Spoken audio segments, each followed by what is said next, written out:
साधारण माझ्याकडे दोन लोक आले आणि त्यांनी सांगितले की भारतीय जनता पार्टीचे जे उमेदवार आहे माझ्या धर्मपत्नीच्या विरोधामध्ये, त्या उमेदवाराला बिनविरोध करण्यासाठी आपण 1 करोड रुपये घ्यावे आणि ही निवडणूक बिनविरोध करावी. पण मी हिंदुत्व सम्राट बाळासाहेब ठाकरे यांचा शिवसैनिक आहे. मित्र हो, नुकत्याच झालेल्या नगरपालिका निवडणुका आणि सध्या सुरू असलेल्या महापालिका निवडणुकातील एकंदर जे काही चाललंय ती चित्र जर आपण पाहिलं तर या निवडणुका लोकशाहीसाठीच आहेत का असा प्रश्न कोणालाही पडू शकतो. नव्हे, आता तो पडलेलाही आहे आणि या प्रश्नाचं उत्तर सुद्धा आता मिळू लागलेलं आहे.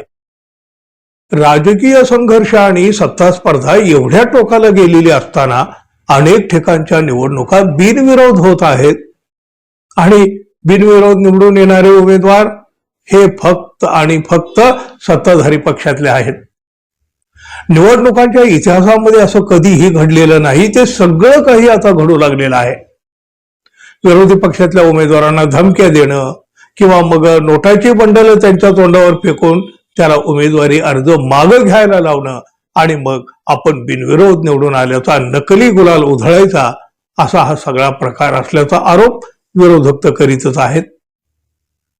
असाच फार्स करायचा असला तर या निवडणुका घेता तरी कशासाठी असा प्रश्न सुद्धा विचारला जाऊ लागलाय. पण या सत्तांध झालेल्या मंडळींना लोकशाहीची कसली पर्वा उरली आहे हो? कुठं आहे त्यांना या लोकशाहीची पर्वा? त्यांना फक्त पर्वा आहे सत्ता मिळवण्याची. पोलिसांनीच विरोधी उमेदवाराला उचलून एकनाथ शिंदे यांच्या बंगल्यात नेलं आणि मग त्याने आपला अर्ज मागे घेतला असल्याचा केवढा मोठा आरोप या शिवसेनेनं आणि मनसेनं केलेला आहे. ठाकरे शिवसेना आणि मनसेच्या नेत्यांनी फक्त आरोप नाही केले तर त्याचे व्हिडिओ पुरावे सुद्धा समोर आणले. सत्ताधारी पक्ष मनी आणि मसलचा वापर करून आपले उमेदवार बिनविरोध करून घेत आहे असा आरोप विरोधक तर करीतच होते मित्रांनो. पण आता सत्तेत असलेल्या एकनाथ शिंदे गटाच्या उमेदवारालाच भाजपानं 1 कोटीची ऑफर दिल्याचा दावा केला गेला आहे. धुळ्याचे शिंदे गटाचे नेते संजय वाल्ले यांनीच भाजपावर, म्हणजे मित्र पक्ष असला तरी सुद्धा बघा काय चाललंय, शिंदे गटानं भाजपावर हा मोठा आरोप केलाय. त्यामुळे विरोधकाच्या आरोपाला आणखी बळ मिळून गेलं. म्हणजे विरोधक जे म्हणतायत ते खरं आहे हे आता समजायला हरकत नाही.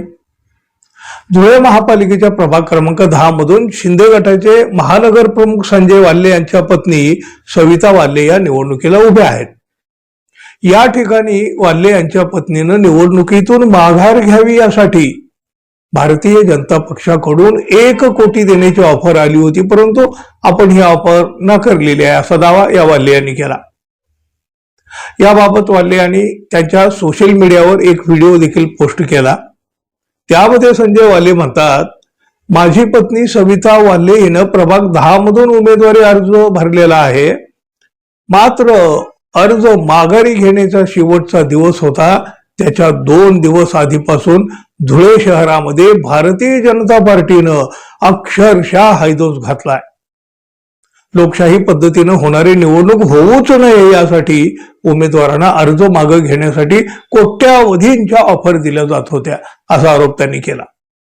नाही, खरं तर म्हणजे तुम्हीच बघा हा व्हिडिओ. जय महाराष्ट्र. प्रभाग क्रमांक 10च्या सगळ्या मतदार बंधू भगिनींना या ठिकाणी जय महाराष्ट्र. आज उमेदवारी अर्ज मागे घेण्याचा आज शेवटचा दिवस होता.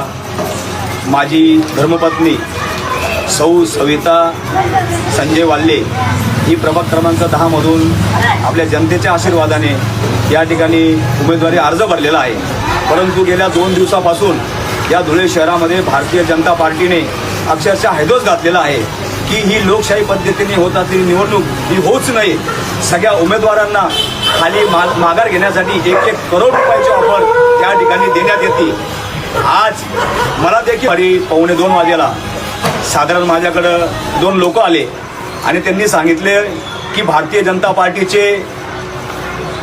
जे उमेदवार आहे माझ्या धर्मपत्नीच्या विरोधामध्ये, त्या उमेदवाराला बिनविरोध करण्यासाठी आपण 1 करोड रुपये घ्यावे आणि ही निवडणूक बिनविरोध करावी. पण मी हिंदुत्व सम्राट बाळासाहेब ठाकरे यांचा शिवसैनिक आहे एकनाथराव शिंदे साहेबांच्या नेतृत्वात आम्ही महाराष्ट्रामध्ये काम करतो.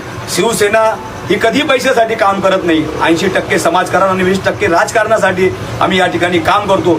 या प्रभाग क्रमांक 10 मधील माय माऊल्यांचे आशीर्वाद माझ्या धर्मपत्नीच्या आणि शिवसेनेच्या उमेदवाराच्या डोक्यावर आहेत. म्हणून मी ते 1 करोड रुपयाची जी मला त्या ठिकाणी त्यांनी ऑफर दिली, मी ती ऑफर त्या ठिकाणी धुडकवली आणि सांगितलं की 1 करोड काय, तुम्ही 5 करोड दिले तरी माझ्या धर्मपत्नीची त्या ठिकाणी माघार होणार नाही. कारण या माय माऊल्या जनतेचे, मायबाप जनतेचे आशीर्वाद या शिवसेनेच्या उमेदवाराच्या पाठीमागे आहे. जय महाराष्ट्र.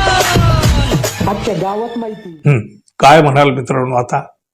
बरं, हा आरोप करणारे कोणी विरोधक नाहीयेत, ते सत्ता पक्षातले आहेत, शिंदे गटातले.